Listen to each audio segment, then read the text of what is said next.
आज हम बात करने वाले हैं एक बहुत ही पावरफुल नेचुरल फिनोमेना के बारे में, साइक्लोन्स, जिसे हम हिंदी में चक्रवात कहते हैं। बट एग्जैक्टली साइक्लोन्स क्या होते हैं और ये कैसे बनते हैं, चलिए आज हम लोग इसके बारे में बात करते हैं।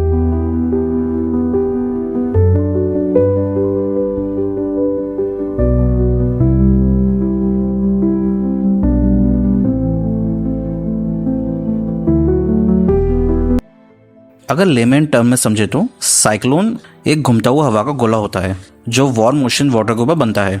जब गर्मी होती है तो वार्म एयर ऊपर उठती है और उसकी जगह लेने के लिए नई कूल एयर आ जाती है। ये प्रोसेस कंटिन्यू होता है और इसके साथ ही जब अर्थ का रोटेशन इफेक्ट करता है तो इसमें स्पाइरल इफेक्ट आना शुरू हो जाता है। इसी प्रोसेस को हम साइक्लोन कहते हैं।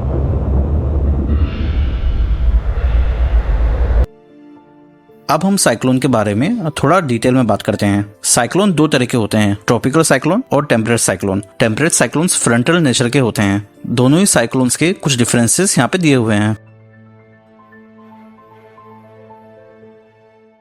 ट्रॉपिकल साइक्लोन्स जनरली अर्थ के ट्रॉपिकल रीजन में पाए जाते हैं, जैसे 0 डिग्री से लेकर 23 डिग्री तक, पर ये कई बार सब ट्रॉपिकल रीजन में भी मिलते हैं। वहीं टेम्परेट साइक्लोन जो फ्रंटल नेचर के होते हैं, अर्थ के टेम्परेट रीजन यानी 23 डिग्री से 66 डिग्री तक पाए जाते हैं। इंडिया में जनरली ट्रॉपिकल साइक्लोन्स ही आते हैं, तो आज हम इन्हीं के बारे में बातें करते हैं। ट्रॉपिकल साइक्लोन्स एक लो प्रेशर सिस्टम होता है जो ट्रॉपिकल या सब ट्रॉपिकल रीजन में होता है। ये एक क्लोज्ड एयर सर्कुलेशन होता है जो कि सेंटर के एक काम रीजन के अराउंड घूमता है। उस काम रीजन को हम लोग आई बोलते हैं।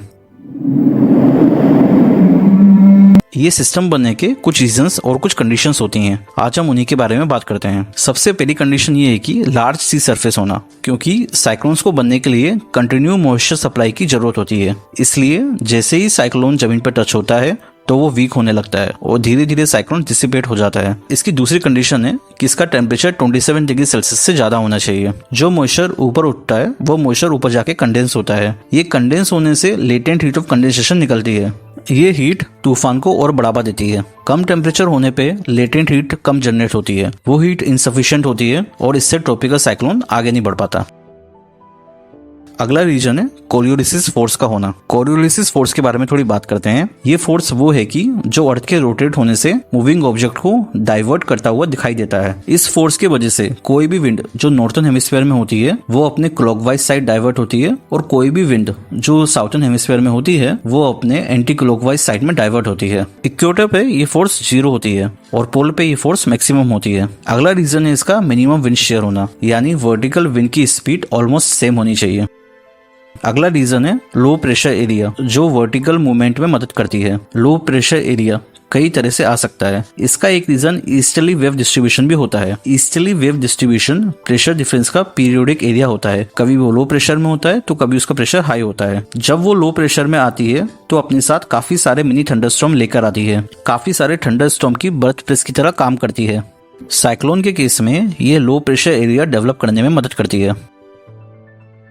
अब हम साइक्लोन के फॉर्मेशन के बारे में कुछ बातें करते हैं। सबसे बेसिक चीज है जो साइक्लोन को फॉर्म करने में मदद करती है वो है कन्वेक्शनल करंट, यानी वो एयर सर्कुलेशन है जो सोलर हीट के कारण चलता है, जहां वार्म और less dense air water vapour के साथ ऊपर जाती है और बाद में हीट लॉस करके एयर नीचे आ जाती है। पर जो ये वाटर वेपर होता है ये ऊपर जाके कंडेंस होता है और जब ये मॉइस्चर कंडेंस होता है तो ये क्यूमुलस क्लाउड को जन्म देता है। यही कन्वेक्शनल करंट जब अर्थ के कोरियोलिसिस फोर्स की वजह से रोटेट होता है तो हमें साइक्लोन दिखाई देता है। जब काफी सारे थंडरस्टॉर्म इन सभी कंडीशन में एक जगह पर आते हैं तो वो लो प्रेशर एरिया को डेवलप करते हैं। वार्म एयर वाटर वेपर के साथ ऊपर जाती है और बाद में हीट लूज कर या मॉइस्चर को कंडेंस करके नीचे आती है। इस कंडेंसेशन की वजह से लेटेंट हीट ऑफ कंडेंसेशन निकलती है जो सिस्टम को और गर्म करती है, जिससे एयर और लाइटर होती है और साथ ही साइक्लोन और ऊपर की ओर जाता है। नीचे की एयर ऊपर जाने की वजह से फ्रेश एयर इस सिस्टम में एंटर होती है और ये कंडेंसेशन की साइकिल रिपीट होती है। इस साइकिल बढ़ने के साथ साथ लो प्रेशर भी बढ़ता रहता है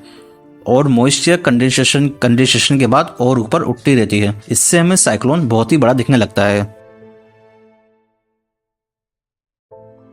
क्योंकि ओशियंस में एक्सेस मॉइस्चर होता है तो ये साइकिल अपने साथ चलती रहती है। साथ ही कोरियोलिसिस फोर्स के साथ इसमें साइक्लोनिक वोर्टेक्स भी बनता रहता है। सारी हवा ऊपर जाने के बाद अपना मॉइस्चर को लूज करके एक सिलेंड्रिकल रीजन में डिसेंड होती है। ये रीजन बहुत ही काम होता है। इसी रीजन को हम आई कहते हैं। ये जो मैंने आपको बताया ये सिर्फ स्टार्टिंग फेज है। अपने मैच्योर फेज में साइक्लोन कई सारे कन्वेक्शनल सेल बनाता है, जिसमें अल्टरनेटिव काम रीजन या वॉयलेंट रीजन होता है। वॉयलेंट रीजन के अंदर क्यूमुलोनिम्बस क्लाउड होने की वजह से इंटेंस रेनफॉल होती है, वहीं काम रीजन में एयर मॉइस्चर कंडेंसेशन के बाद डिसेंट होता है। ट्रॉपिकल साइक्लोन का साइज 80 किलोमीटर से लेके 300 किलोमीटर तक हो सकता है। ये आगे जाके 1000 किलोमीटर से ज्यादा भी हो सकता है। वहीं इसकी wind velocity 1500 kilometre per hour से भी ज्यादा हो सकती है। ट्रॉपिकल साइक्लोन अर्थ के अलग अलग लैटिट्यूड में अलग अलग डायरेक्शन में रोटेट होता है, बट उसका जनरल डायरेक्शन नॉर्थर्न हेमिस्फीयर में क्लॉकवाइज और साउथर्न हेमिस्फीयर में एंटी क्लॉकवाइज होता है। वहीं ट्रॉपिकल साइक्लोन 30 डिग्री लैटिट्यूड के बाद सर्वाइव नहीं कर पाता। अगर आपको ये जानकारी अच्छी लगी और इंटरेस्टिंग वीडियो देखना चाहते हैं तो हमारे चैनल पर लाइक करें, क्लिक करें और चैनल को सब्सक्राइब करें।